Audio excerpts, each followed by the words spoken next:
पाकिस्तान ने एक नया रिकॉर्ड बना लिया है। 97,360 अरब रुपए, 97,360 बिलियन रुपीस का पाकिस्तान के ऊपर कर्जा चढ़ गया है। बिलियंस बिलियंस 97,360 बिलियंस, दोबारा सुने आप, इतना ज्यादा पाकिस्तान के ऊपर कर्जा चढ़ गया है। रुको जरा, सबर करो। तो हम अपनी झोली फैलाए अपनी, पहुंच जाते हैं अपने अरब ममालिक के यहाँ। दे दे बाबा, कुछ तो दे दे बाबा, कुछ तो दे दे या शेख, इधर तो देख। पाकिस्तान से जिंदाबाद। मैंने कहा शायद पाकिस्तान जिंदाबाद के पाकिस्तान से जिंदाबाद।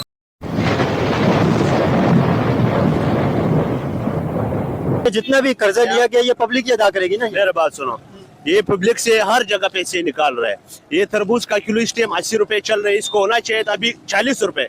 सही है, ये आवाम के लिए, खाने के लिए, पाकिस्तान के आवाम के लिए इसलिए कष्ट कर रहे हैं। अभी इस टाइम जो जिम्मेदार है वो भी रो रहे हैं, जो ट्रक वाले हैं वो भी रो रहे हैं, जो हम बेचते हैं हम भी रो रहे हैं। वजह क्या है? पेट्रोल 425 रुपए, 430 रुपए हो गया है। उसकी वजह से हर चीज के ऊपर इम्पैक्ट पड़ रही है। हर चीज के ऊपर टैक्स पड़ रहे हैं। बड़ों को जो है सब्सिडी रिलीफ दे रहे हैं। जितना अमीर है उसको बहुत सिस्टम ने बहुत सी रिलीफ देना है, चाहे चीनी में हो, चाहे तेल में हो, स्टाके बना रहे हैं उसमें। यार पाकिस्तान की आवाम, शुगर मिलें लगी हुई है, बिल्कुल अरबों रुपए उससे बनते हैं। इसका जितना भी सिस्टम है सब सिस्टम बड़ों के लिए, गरीब का कोई नहीं सुनेगा।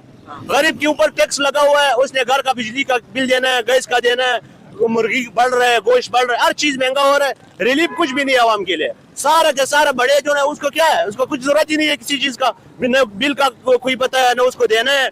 मस्जिदों पे बिल आ रहा है, बड़े बड़े दफ्तरों में 1 रुपया बिल नहीं भर रहा है। सरकारी दफ्तर 1 रुपया बिल नहीं भर रहा है। क्यों नहीं भर रहा है भाई?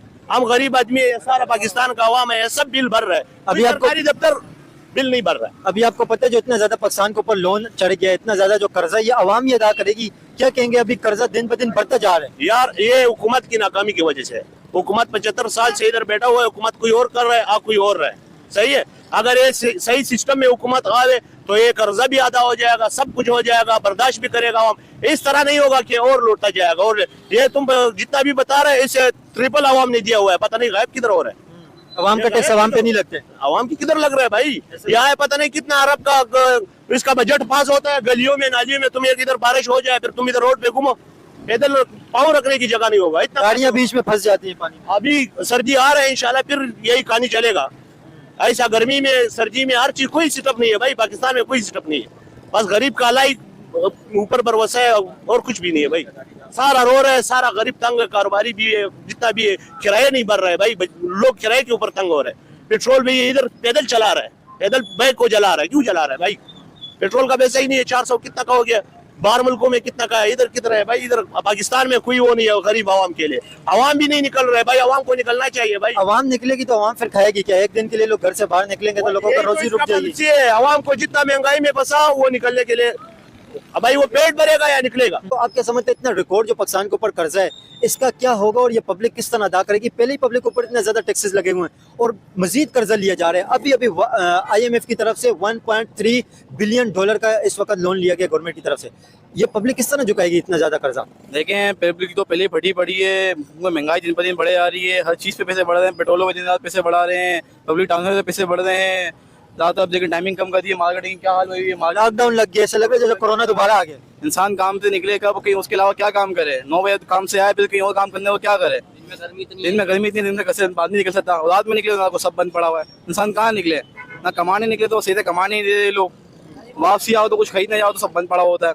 इन लोगों ने आवाम को सही से परेशान करा, पता नहीं क्या हुआ। अली भाई आप बताओ। यूनिवर्सिटी रोड देख लो, इतना टैक्सेस ले रहे हैं, कुछ ले रहे हैं, रोडों भी तो लगाए ना, लेने को फायदा। एक रोड को बनने में पाकिस्तान के अंदर 15 से 20 साल लग जाते हैं, एक रोड बनने में। अब वो पूरा यूनिवर्सिटी रोड खोद दिया सारा, उस पर हर चीज कर दिया। अब बोले उसका मुआवजा कैंसिल कर रहे हैं। अब उस पर इतना पैसा लगा है, आवाम का ही पैसा लगा ना, गवर्नमेंट का तो ही लगा, आवाम का ही पैसा लगा। उसको तैयार तो करो, मुकम्मल तो करो। अब हमारा रोज का वहाँ से आना जाना है। अब हम जाहिर सी बात है, नौजवान नस्ल हमारी तो कमरे वैसे ही खड्डों से रह गई। अब जाहिर सी बात है आगे फ्यूचर, अब हम ही है जो आगे फ्यूचर वाइज करेंगे, तो हमारे तो वैसे ही कमरों में दर्द होगी अभी। और दूसरी बात ये कि जब इंसान कहीं पे जाता है तो मेंटली तौर पे जब फ्रेश होएगा और तरीके से अच्छा आरामदेह सफर करेगा तो अपना फोकस पूरा काम के ऊपर कर पाएगा। रास्ते में लोग थक जाते हैं, मतलब क्या मंजिल पे पहुंच के बंदा क्या करेगा? बिल्कुल सही बात है। अब हम वहाँ जाते हैं, हमारा मुंह मट्टी में या सारा कपड़े मट्टी में, वहाँ पे आके देखते हैं, अस्पताल में जाते हैं हम, तो वहाँ पे आके देखते हैं, वो बोलते हैं कि साले अपने सारे रोड टूटे में सारे, सारा पूरा यूनिवर्सिटी यहाँ से लेके गुलशन तक सारा तोड़ा पड़ा है, कुछ भी नहीं बनाया हुआ उसके अंदर। और काम अभी 2-3 साल से तो हम देखते हुए आ रहे, बोले 5 साल का प्रोजेक्ट था, अब बोलने के 5 साल और लगेंगे। अभी आप क्या समझते हैं, इतना ज्यादा पाकिस्तान के ऊपर रिकॉर्ड कर्जा चढ़ गया है, ये कर्जा भी आवाम के टैक्सों के जरिए अदा करना पड़ेगा, तो इसका पब्लिक के ऊपर क्या इम्पैक्ट पड़ेगा? अभी डे बाय डे कर्जा चढ़ता जा रहा है और ये लोन देते जा रहे हैं। एंड तो हल यही होगा, लोग मरेंगे, बस यही होगा एंड हल, और कोई हल नहीं है इसका। टैक्सेस लगाए जा रहे हैं, हर चीज पे टैक्स लगा रहे हैं, कर्जा कुछ भी नहीं उतार रहे, लिए जा रहे हैं कर्जा, उतार कुछ भी नहीं रहे, बस लिए जा रहे हैं ये, और उतार तो 0.0 उतार रहे हैं, कुछ भी नहीं उतार रहे। और जो बंदा कुछ करने के लिए आता है उसको ये लोग वैसे ही बंद कर देते हैं, अंदर कर देते हैं उसको। अभी आपको पता है जो यूएई को $3 बिलियन का लोन वापसी किया गया था यूएई को, और ये यूएई को $3 बिलियन वापसी किए गए, और सऊदी अरब, चाइना और कतर से $5 बिलियन लिए गए। $5 बिलियन का कर्जा लेके $3 बिलियन रिटर्न किए, 2 बिलियन और चढ़ा दिया। वही बात है ना, कर्ज ये नहीं उतार रही, भिखारी बने हुए भाई ये आवाम का। और कर्जा लेके ये नहीं कि आवाम को रिलीफ दें, कुछ भी रिलीफ नहीं दे रहे आवाम को, उल्टा पेट्रोल पे पैसे दिन ब दिन बढ़ाए जा रहे हैं, और हर चीज पे अभी आटे पे बढ़ा दिए, दालों पे बढ़ा दिए। अब वही बात है, इंसान खाए कुछ ना, अभी जानवर इतना महंगा हुआ है। तो दोस्तों ये थे पाकिस्तानियों के रिएक्शन, और आपने वीडियो के अंदर देखा ने, अब पाकिस्तानियों को भी एहसास हो गया है कि पाकिस्तान कर्जों के समंदर में डूब गया है। पाकिस्तान कर्जों की नदी या कर्जों के तालाब में नहीं, पाकिस्तान कर्जों के समंदर में डूब गया है। और जो बंदा समंदर में डूब जाता है वो कभी वापस नहीं आता, उनका बस सत्यानाश ही होता है। तो दोस्तों पाकिस्तान का हाल भी वैसा ही हो गया है। जब से पाकिस्तान बना है तब से पाकिस्तान कर्जों पे चल रहा है, तो अब तो समंदर में डूबेंगे ही।